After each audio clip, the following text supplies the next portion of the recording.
Tech Hub for a smarter you. I had a chat with Franklin virtually a few hours ago, and we talked about this intently. And we began by breaking down and him giving us his perspective on the incident that happened just a few days ago of Cristiano Ronaldo, a famous footballer, putting aside a beverage brand and raising water saying agua. It's a trend that's always been there, so it's not something that just popped off at the moment. It's just not being pushed to the fore by a celebrated, athlete like Ronaldo that we're talking about. Recent data has proven that perhaps the actions didn't necessarily prove to the stock market going down for the Coca-Cola brand, but the actions in it were very indicative of where the brand role in marketing and relationship with celebrities / influencers is going. It's evolved over time. And I think we're going to see more of that, especially after the takeout of what happened in 2020. People generally, and we're talking just humans, are rethinking the value, of what they really want, what they really need, and who is there to actually cater for these things for them on an ongoing basis. And that's why we're going to see more of those actions. Now, why is this coming now? I think you have to understand that, like I said, a lot of people have gone through different things in the past 18 months, and a lot of people are experiencing things. So brand association is very, very key now and very critical in terms of what purpose are they bringing to the table. In the midst of everything that is happening, the customer has a rethink of what value is. What was considered important in January 2020 was seen as luxury in October 2020. In 2021, where values had changed, to you, a bottle of water could be seen as luxury. I would prefer to go get sachet water, or I prefer to go buy, a dispenser for a certain amount of value, maybe 600 naira, so that I can use it for a week or a month, rather than take a bottled water carton that I usually bought before for 1,200 naira. I'm rethinking my values. That means that dispenser water will last me for 4 months at the price of one packaged water. I'm not trying to form any big boy. I'm just trying to ensure that the amount I have is necessary, can adequately cater for the things, because we all know the value of the naira is continually dropping. So the value of 1,000 naira as at January is different from now. Talk less of last year. We don't even know what's going to be in December. So when you look at those local nuances on ground, and you see how does it correlate with what's going on the global front, they're very interconnected. Very, very, very connected. And it's, again, one word: value. If this personality, and we don't have to talk about the sports personality, if a personality on a day-to-day basis is exercising, trying to take care of, doing wellness and, and he's taking, a certain beverage with him, it almost comes as a, snowman when he sits down and you're putting 2 sweetened drinks in front of, like, and I think that was not deliberate for the brand. Like, it's because it's Coca-Cola. I think it's just like, man, give me space. Let me put what I just came out from the gym. Let me have it. But again, the thing was blown larger than life because there was a personality. The brand is a famous brand, and of course, because it's expected, because that brand is sponsoring, and that team and so on. The guy should be sensitive to those things, and I appreciate that. But I think the guy was just being human at that particular point in time. So I think we're seeing what you call the branding is going to also be very huge as well. So value is one of the key things. Rethinking value. 2, we're going to be seeing growth of the branding, where it's not so much the logo, or the organization where you're coming from, but it's more about what is your point of view on things that happen around you. Yes, I know you're into cocoa. I know you're into sugar. I know you're into automotive. I know you support transportation. But what is your point of view on the customer landscape, or on transportation as a whole, or on sugar, as a thing? And how are you helping in your own little way to help alleviate the suffering or growth of that economy or the ecosystem or the environment or the society or the community around you, aside the sales of your products and services? And it could be, for every 1 naira I sell, I will put 1 kobo behind it, depending on what the board resolution is. It doesn't have to be that, but just using that as an example, just so that people see that there's a sort of there's empathy towards the people in that ecosystem, that value chain you're trying to sell those products to. Do you see brands changing strategy, or other companies, marketing communications companies changing strategy because of what has happened now, in the sense that they won't go for who has the highest following anymore like they used to? It won't just be a case of, this person has 10 million followers, he has so many eyeballs on traffic, let us take our brands to them. What specific changes are you going to see that's going to happen as regards advertising, online advertising specifically, and also on an individual as a result of what has happened now? Yeah, a few things.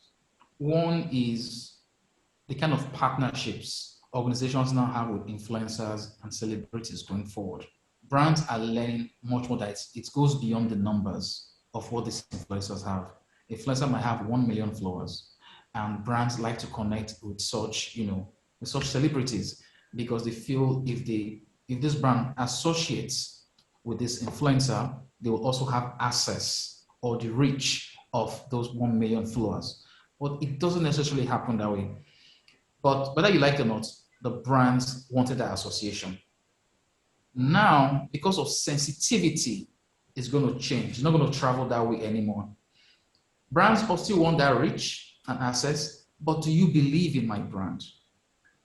Is it something that we can actually communicate, sell to you, so you have a belief system, even if you aren't using it before, so that there's an ideal and understanding between the brand and the celebrity? So brands will be very, very sensitive to the kind of influencers and celebrities they connect with going forward.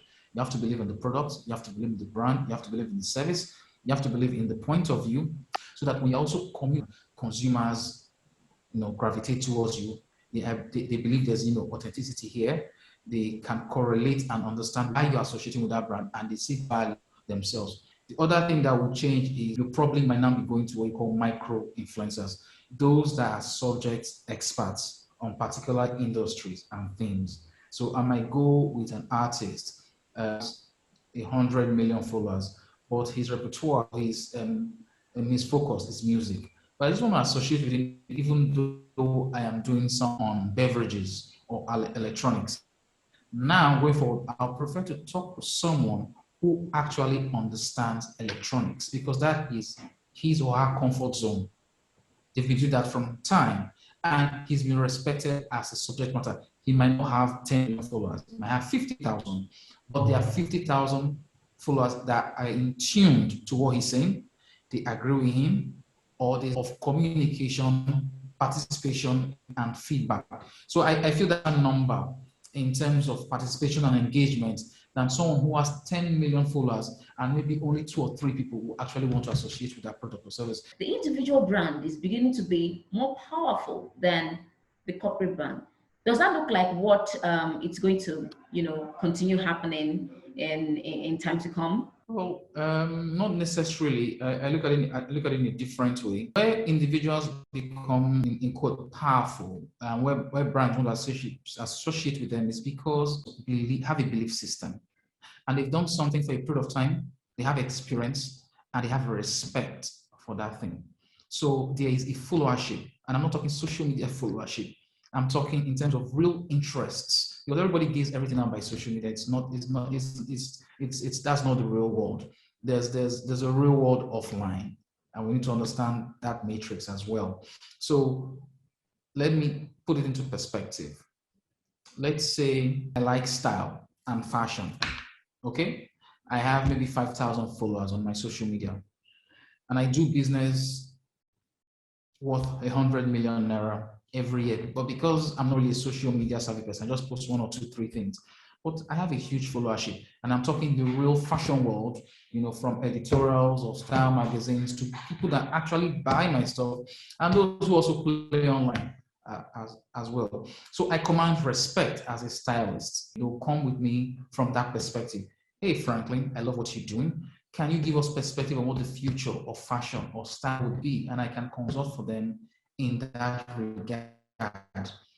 It doesn't matter whether I have 2 followers on my social media, but if they wanted to connect with my followers, they probably will not select me as an influencer in that regard, because first of all, they'll go analyze my social media platforms and say, this guy doesn't have a $1 million reach. And probably connect with someone who probably has less experience, is not really interested in the product or service, but has 10 million followers. Now, out of that 10 million followers, what will be the conversion rate in terms of people that actually associate with that brand, like the brand, go offline to actually interact, engage, experience that product or service you're trying to offer, purchase, sell, or talk about it?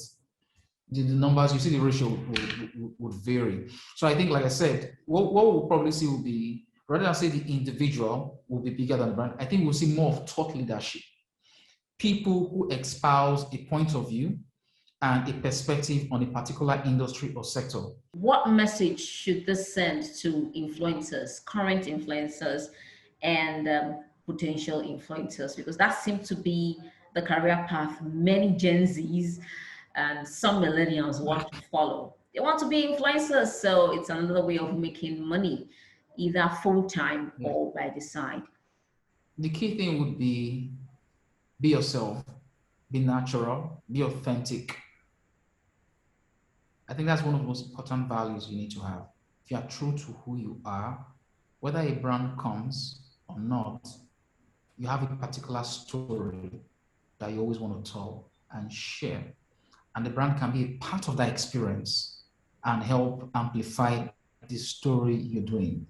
But if you change that story only to amplify what you think the brand would like to hear, you not only disengage from those that are connecting with you, you're also not true to that brand, because after the brand comes, does what you want to do and goes, and that brand comes, you become like a wave, you're moving. At the end of the day, the question will be asked, who are you?